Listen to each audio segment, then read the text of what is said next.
All right, welcome back. Today, continuing our pistol series that I inadvertently started, we're going to talk about Glocks and 1911s. And are you allowed to like both? The answer to that is obviously yes. But I'm just going to give you a little bit of background on my personal history with the two of these guns.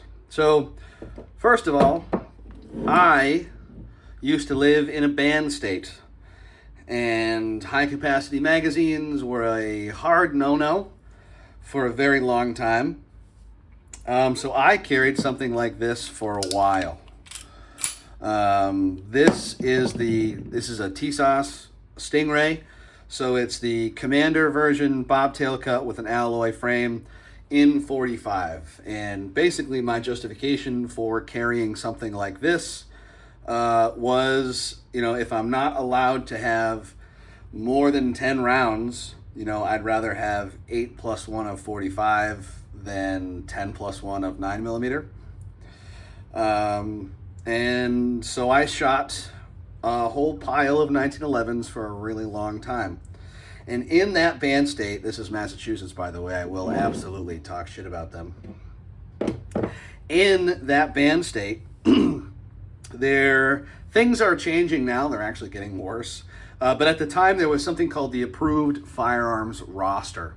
And firearm in Massachusetts does not mean what it means everywhere else. Firearm means handgun, legally, in Massachusetts. So there was an approved handgun roster. And if the exact SKU of the handgun that you wanted to buy was not approved by the state, then you could not buy it from an FFL.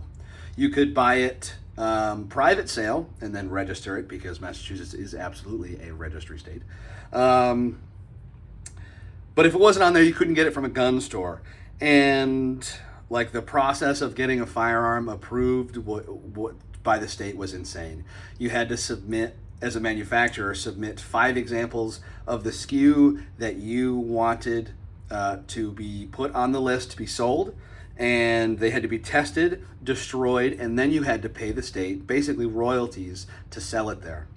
And what was wild is that Glocks were on the approved firearms roster. However, the Attorney General in 1998 said that they do not have a loaded chamber indicator sufficient that a regular person would be able to tell that it was loaded or a round in the chamber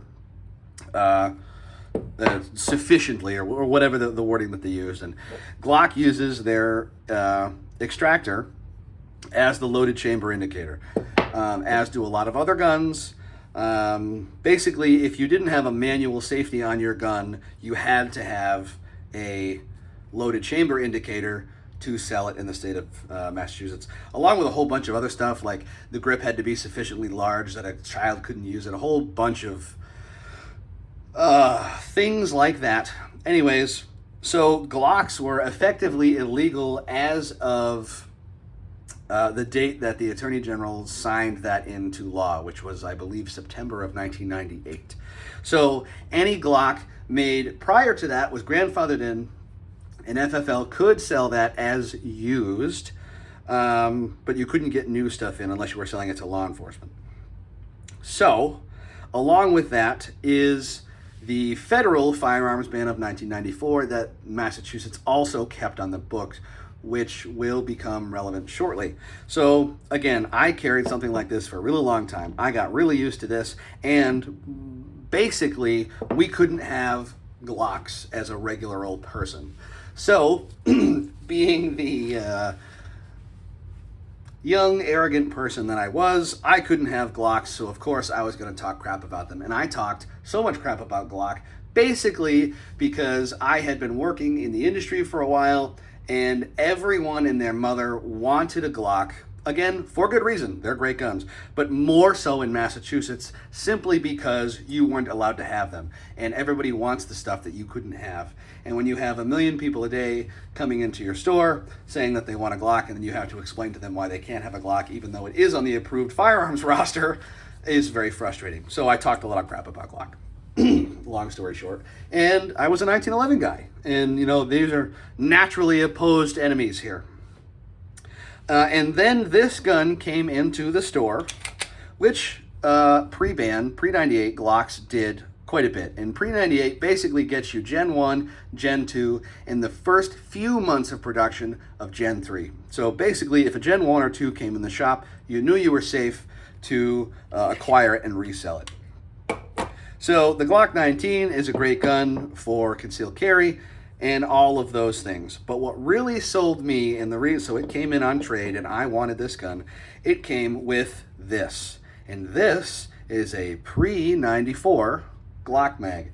And the easiest way to tell, I mean, there's a whole pile of things you can go through, the placement of the markings, the way that the witness holes are. The easiest way to tell is if you have only one mag latch there, mag latch indent on the polymer, not ambidextrous, and that you have a U notch in the back as opposed to like a, whatever that is. It's a round notch as opposed to a square notch. So this came in and I was like, oh, what is essentially, a great size, same size as this, a little bit smaller, carry gun that now holds 15+1 as opposed to 8+1. And I was like, well, for that simple matter of practicality, I'm going to buy this gun. And even though, I'm a Glock shit talker, practicality-wise, it'll be worth it. And turns out, I shoot Glocks lights out. This gun, I have shot more competitions. I have placed better in more competitions with this gun than I have handgun competitions than I think I have any other gun. I was blown away. Apparently, I shoot a crappy stock Glock trigger great, and a good single action 1911 trigger worse than a stock Glock trigger. Something about the way that it interacts with me and vice versa just works great. And I have now turned into a Glock fanboy, apparently. I have this and a Gen 317, like the two most basic versions of Glocks possible. And they're great. And I think both of these guns have a position in our daily lives for good reason. So Glock often gets the meme moniker, the AK of handguns, because it just always works and they're reliable and stuff like that. And that's valid. I think a more apt name or meme name, whatever, I think it would be the AR, the AR of the handgun world, because there's just so much aftermarket stuff for this, and everyone and their mother makes stuff for the Glock. I mean, it's just, and now there's so many Glock clones. Everyone makes their own Gen 3 Glock, blah, blah, blah, blah, blah. And rightfully so. Like I said, they're nothing if not like the most utilitarian gun out there. They are easy to use. There's always parts to be found. The mags are cheap. The parts are cheap. The guns themselves are fairly affordable. Everything about them, it's the working man's handgun. Like, that's why everybody has one. And they're reliable enough that militaries around the world have them. So like, there's really no lose there with the Glock. As much as I do love 1911s, if you've been around the channel or the Instagram page, like, you guys know I love 1911s, but the practicality of something like a Glock in that category is hard to debate. And as cliche and as much of an eye roll as it often gets, people, including myself, I do it too, think about like, well, the world is ending tomorrow. You can take a rifle and a pistol, and that's it. What are you going to grab? And I have, not to be vain, I have a wonderful collection of very weird, cool, fun guns. And the answer to that question is always very boring, because it's a bog standard AR, some basic flavor of close to M4 clone, and a Glock 19 or a Glock 17, because you'll always find ammo, you'll always find parts, you'll always find magazines. So, you know, when people talk about it or people ask me about it, it's like you're looking for some kind of cool answer, and unfortunately, I just don't have one for it. It's very boring. You know, I would love to say, yep, I'm going to take my 5.45 Tantal and, you know, my Browning high power, because I mean those are probably my two favorite guns to go and shoot and train with. But, you know, I'm not going to find 5.45. I'm not going to find 5.45 mags. I'm not finding Polish Tantal parts. You know, you might have a little bit better luck with a high power, but probably not much. Certainly not en masse. So it's like, yeah, I'm going to take a Glock and an AR, just like everybody else, and that's why you take it, because everybody else has one. And that's it. I mean, I just wanted to bring this out there because this conversation came up at work the other day, and you know, weren't you a 1911 guy forever? And isn't that a Glock 19 in your waistband? Like, yes to both of them, and I still love to shoot both of them. I still carry both of these guns regularly. I think they both have pros and cons. 1911s are just, I think they're cool. Are they antiquated? Absolutely. Is this better in almost every objective way?